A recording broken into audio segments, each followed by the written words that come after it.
Right, Mini Wot 4. I've flown this, and quite frankly, it's a nice flyer, but it's just lacking in so many different areas. The power system is adequate. It's not, there's not loads of power there, but it's adequate. It's not too bad. Landing gear, as I thought, wheels are a little bit small. The undercarriage is a little bit bendy, but that's to be expected on a model like this. The worst thing by far is the electronics, the actual servos that come with this, and I want to show just how bad they are. So I've set this model up. So we've actually got the servo. We've got it on its most outer hole. That's to give me the movement, and I've got the transmitter wound up to 150% as well, just to get the movement required to get these ailerons to move. I've put the actual fastener on the furthest or innermost hole on the horn, so I can't do anything more than that to get as much movement. The problem with that, and I've discussed this in a different video, this is the least efficient way of getting the torque from these servos, and these servos are dirt cheap. They really aren't very good at all. So I'll just show you what I mean. So this is my transmitter. I'm set up for like 150%. This is the maximum I can get out of the servos. You can hear how much these are struggling, and that's with putting no air pressure or anything like that over them. On the elevator, no pressure, and look how slow it is as well.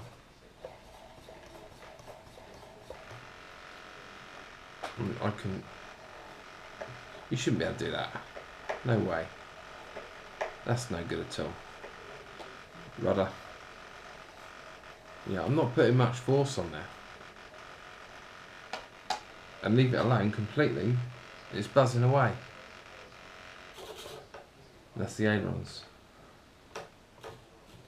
And if you look at the ailerons, this is the biggest problem in the flight. The model will not hold centre, and that's purely because the servos do not have the power to get back to zero. So if you do a left roll and you come off it, the model will actually continue to trim left. Do a right roll and it's worse right. That left aileron's not coming up, and it will roll right, and it's almost like flying drunk. It will not hold a straight and level.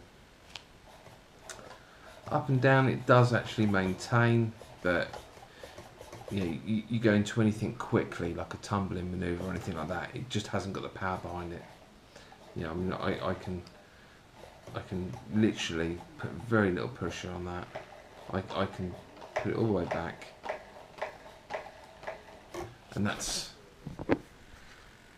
is not what you want, even on a small model like this. I mean, how they actually get away with doing this is beyond me.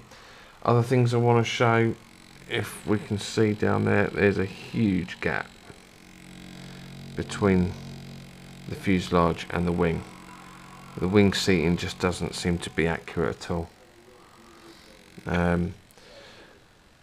Lots of other things as well. These wire push rods, why are they wire on a model like this? These should be carbon. It's lighter, it's stronger, it's easier to put ends on. All that. You got two metal rods running from just here where the wing is, all the way up to here. So it's right in the part of the aircraft where you want to save weight. That's no good. Not good at all. The prop it came with, I think it was pretty much a knockoff APC. I've had to replace it with another proper APC. The prop that came with it was so hideously out of balance, it would have probably shaken itself to pieces. So to fix this, I've bought new carbon push rods, 1mm with fixings, and I've gone and bought basically the cheapest digital servos that I can get off of Hobby King. These are MX series 4mm. I'll put the details in the specs, but they're MX95Es. Just open one up.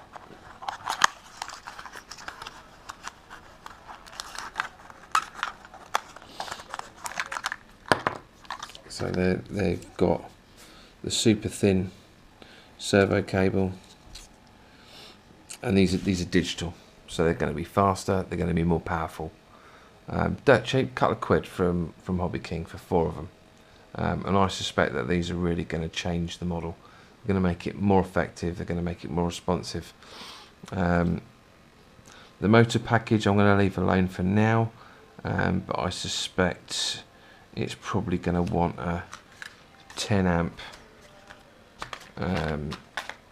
ESC and probably something along the lines of a 22mm brushless outrunner,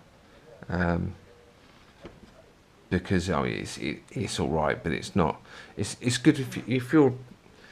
I wouldn't say this is a good plane if you're a learner, but if you're on your second model and it's part fly, and you don't want something that's outrageously powerful, then it's probably okay for you. On the 2S battery that I'm running, which is, I'll take this out. This is something else. I mean, this battery hatch is crap as well. So pull this out. I've had to use this size battery just to balance this. So I'm hoping that once I get the carbon push rods in, save a bit of weight, I'll be able to put something a bit larger. I'm just going to get this battery out. Imagine doing this on a cold morning, can't you? Right, there you go.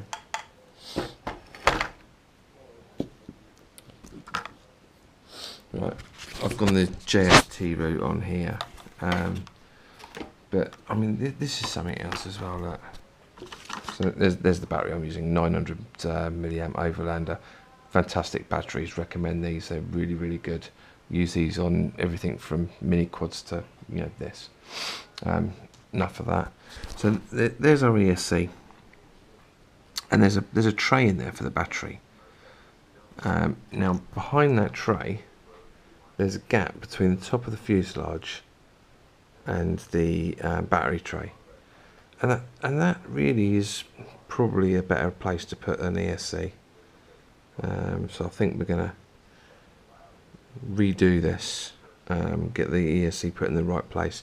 The only issue I've got really is cooling holes. There's no way of getting cooling air to that part of the. In fact, to be fair, there's not any real way of getting cooling air into the battery bay either. But I mean, these are things that on a model that costs 100 quid. Yes, it's balsa wood and not foam, but quite frankly, the foam options compared to this are better. Yeah, a bit disappointed, I must admit. But other than those niggles, it does build up into a nice looking aeroplane. But honestly, it should be £70 and leave you to put your own electronics in it, because the electronics that it comes with are just, for want of a better word, they're just rubbish, no good at all. So if you buy one of these, take your servos out of the box, throw them straight in the skip. I wouldn't even put them in a little kiddie's boat. They're just toilet. Right, I'm going to swap all these servos out, and we'll see what difference it makes. Right, I've just replaced just the 2 aileron servos. Haven't touched the horns on this yet. These will get done to carbon as well, because quite frankly they're just rubbish as well. There's 2 improvements with using these servos. The first improvement, if you remember when I was building this, we needed extension leads to get the leads out of the centre of the wing. These servo leads actually fit to the centre of the wing, so you'd get away with a much shorter extension lead, or even a Y lead. I've actually had to solder 2 extension leads together to get the other servos to fit in. I'm actually going to shorten this now because I've got too much wire, and wire is weight, and that's bad. But the second improvement straight away, how can we do this? Let's do it like this. So straight away, look at the speed and the movement as well. These are like £2 each. That's about $2.50 in the US. And look at the strength. I can't hold it anymore. That's how much stronger they are. You know, these aren't expensive servos, they're just better. That is going to make all the difference. I've got good centering, excellent speed. They're not buzzing all the time anymore. You know, and I'm not putting, you know, like, these are not expensive servos. These are Turnigy MX series digital servo, dirt cheap from Hobby King. You know, Ripmax, seriously, you know, pull your fingers out. I mean, what you're supplying this with is not up to spec.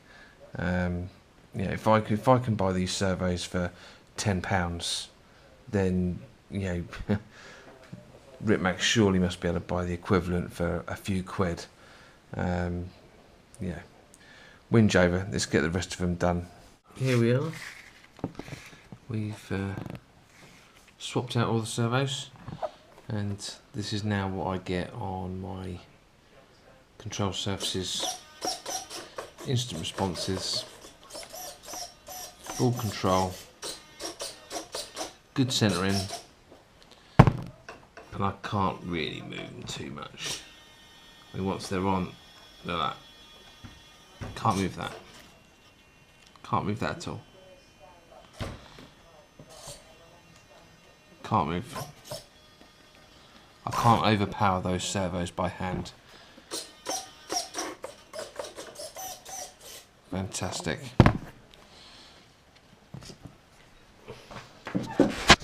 These are the things that come with it. So if Ripmax ever do change it, if you buy one, it's got these branded Ripmax micro servos. Basically, chuck them in the skip. No good. Right. Time to go out and fly this thing. See if it's any better.